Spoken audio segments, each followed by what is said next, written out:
umekuwa kama mbogo baba. Nani kakuuzi? Vigezo na masharti kuzingatiwa. Kata wanafiki chuma cha Mjerumani kimoja Tanzania, mwandishi wa habari nguli na ithibati. Lete maswali. Na una nini? Ithibati ninayo. Ndio. Yes. Bwana, tuanzie tutazame kiufundi mchezo wa Young Africans akiwa nyumbani, mchezo wa pili akipata mabao mawili katika uwanja wake wa nyumbani dhidi ya Silver Striker. Kiufundi jicho lako limeona nini? Of course imekuwa ni mechi ya malengo zaidi kwa wananchi Young Africans, kwa sababu lengo sio kushinda na ubaki nyumbani. Lengo ni kushinda na kusonga mbele katika hatua ya makundi. Hata rafiki yangu Popa tukulia sio kwa bahati mbaya, analia kwa sababu amefuzu kwenda katika hatua ya makundi. Kwa sababu imekuwa ni mechi ya malengo, naipongeza Young Africans katika hiki ambacho wamekifanya leo cha kuweza kupata matokeo ya ushindi na kusonga mbele. Ndio maana halisi ya timu kubwa sio kuondoka katika mashindano, ila ni kusonga mbele kwenye hatua kama hizi. At least ukatoke kwenye hatua ya makundi mbeleni au robo finali, lakini sio katika raundi hii. Ingekuwa ni aibu kubwa, kwa sababu hata president wa Young Africans aliweka bayana kwamba malengo yao ni kuweza kufika katika hatua ya makundi. Kwa hiyo Young Africans katika plani ambayo walikuwa nayo, target ya kwanza wameweza kufanikiwa kuweza kuingia katika hatua ya makundi. Licha ya kuwa mechi haijawa bora sana kwa wachezaji wa Yanga kuwafurahisha zaidi washabiki wao, lakini ukweli usiopingika, jambo la msingi ni kuweza kupata matokeo ya ushindi na kuweza kuondoka na alama 3 na kwenda katika hatua ya makundi.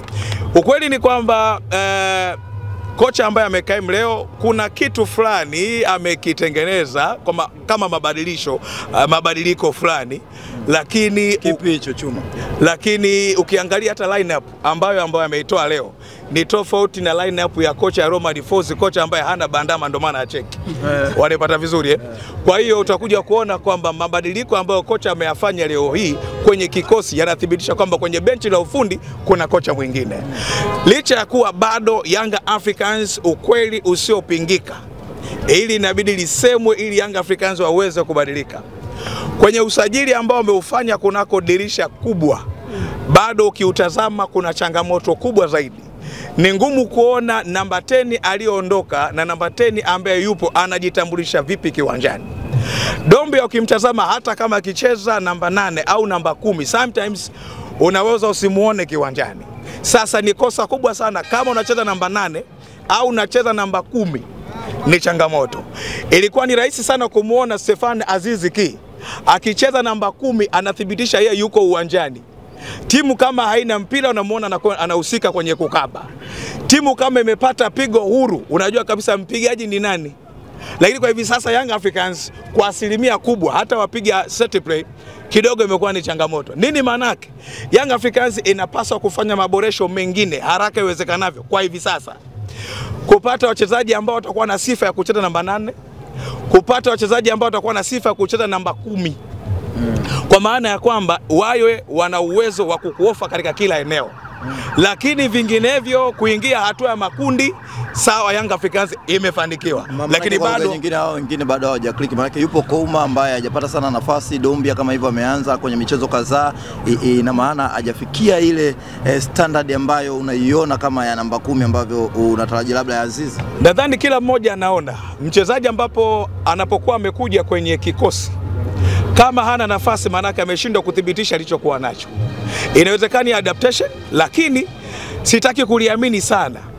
Aziz wakati anakuja naye alianza kwa kudemadema, lakini alionekana kwamba yuko kiwanjani. Mechi za dabi zilimtambulisha kwa kiwango kikubwa sana. Wanipata vizuri? Kwa kama ni hivyo, ni kwamba hawa wachezaji licha kuwa time wanaweza kupatiwa wakina Bala Conte, sio wachezaji wabaya, lakini bado wana deni kwa wanayanga. Bala Conte, Kouma, Dombia wana deni kubwa sana kwa wanayanga mpaka Boyeli.